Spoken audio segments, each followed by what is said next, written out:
everyone and welcome back. Today we're diving deep, literally into the depth of Alton Tower's history.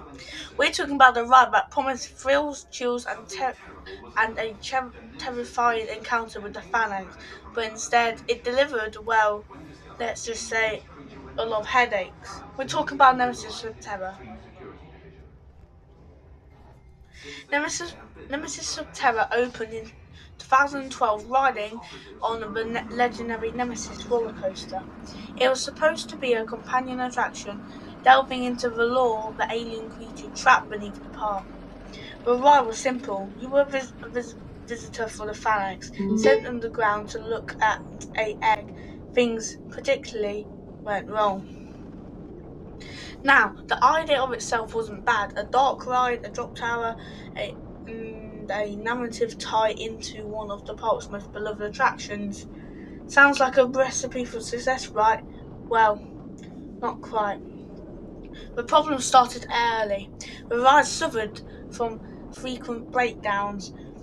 The ride system was temperamental, the lightning was often faulty, and the drop sequence, well, initially exciting, it came notorious for its underwhelming nature. Let's be honest, the drop was a bit small. People was expecting a stomach-churning plunge, but what they got was more of a gentle elevator descent.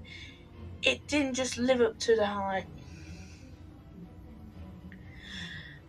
The online reactions were swift and brutal. Forums and social media were flooded with complaints. People felt misled, disappointed, and frankly, a little bit bored. The immersive atmosphere promised in the marketing material was often lost due to technical issues and the general lack of impact. But the problems weren't just about the ride itself.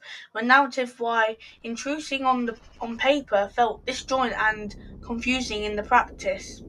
The pre-show, while attempting to build tension, often felt a bit rushed and poorly executed.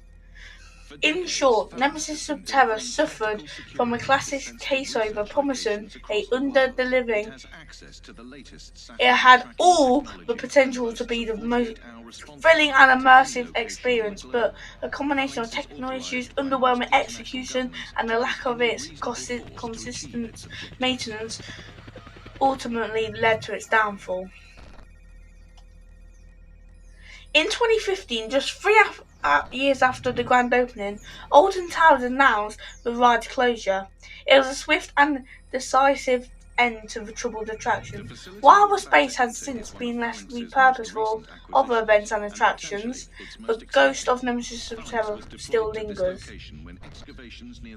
So, what can we learn from the saga of Nemesis sub-terra? Well, it serves as a cautionary tale about the importance of thorough testing and consistent maintenance and realistic expectations. It also highlights the power of online reviews and social media in shaping the public. Until after it closed